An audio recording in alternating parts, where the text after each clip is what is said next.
Assalamualaikum warahmatullahi wabarakatuh. Nama saya Aji Jajara Anissa dari kelas 7C absen 9. Saya akan mempresentasikan LKPD 6 IPA tentang ekologi dan keanekaragaman hayati Indonesia. Tahap yang pertama ada nama ekosistem. Saya memilih ekosistem sawah seperti foto berikut. Sawah adalah tanah yang digarap dan diairi untuk tempat menanam padi. Untuk keperluan ini, sawah harus mampu menyangga genangan air karena padi memerlukan penegangan pada periode tertentu dalam pertumbuhannya. Untuk mengairi sawah, digunakan sistem irigasi dari mata air sungai atau air hujan. Tahap yang kedua ada faktor biotik. Faktor biotik terbagi 5, diantaranya padi, belalang, capung, katak, dan ular. Padi berperan sebagai produsen, yaitu makhluk hidup yang dapat menghasilkan makanan. Tahap yang kedua ada belalang. Belalang merupakan konsumen tingkat 1 yang berarti konsumen yang memakan produsen secara langsung.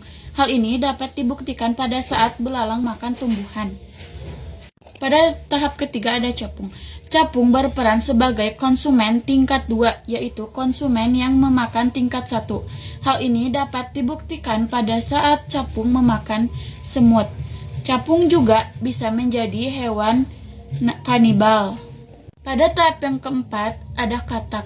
Katak berperan sebagai konsumen tingkat 2, yaitu yang memakan konsumen tingkat 1.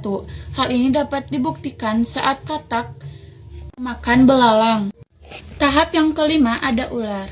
Ular berperan sebagai konsumen tingkat 3, yaitu konsumen yang memakan konsumen tingkat 2. Hal ini dapat dibuktikan saat ular memakan katak.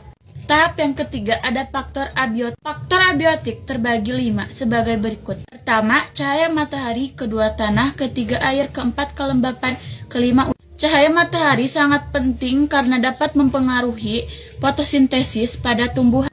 Tanah merupakan media hidup pada tanaman. Tanah yang cocok pada ekosistem sawah adalah tanah yang berlumpur karena memiliki tekstur lembab dan berair sehingga cocok untuk tanaman padi.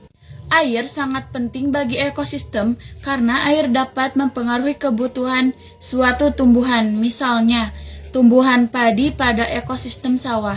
Yang keempat, ada kelembapan. Pada daerah lembab, lebih banyak terdapat tumbuhan yang memerlukan sedikit sinar matahari, seperti paku-pakuan, lumut, dan anggrek-angrekan yang biasanya hidup secara epifit. Pada batu-batu lembab, batang kayu basah, dan lainnya. Tahap yang kelima, ada udara.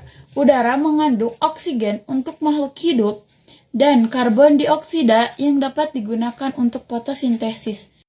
Tahap keempat ada individu, terbagi 7. Pertama pohon kelapa, kedua manusia, ketiga 1 ekor tikus, keempat bakteri, kelima rumput, keenam air, ketujuh belut.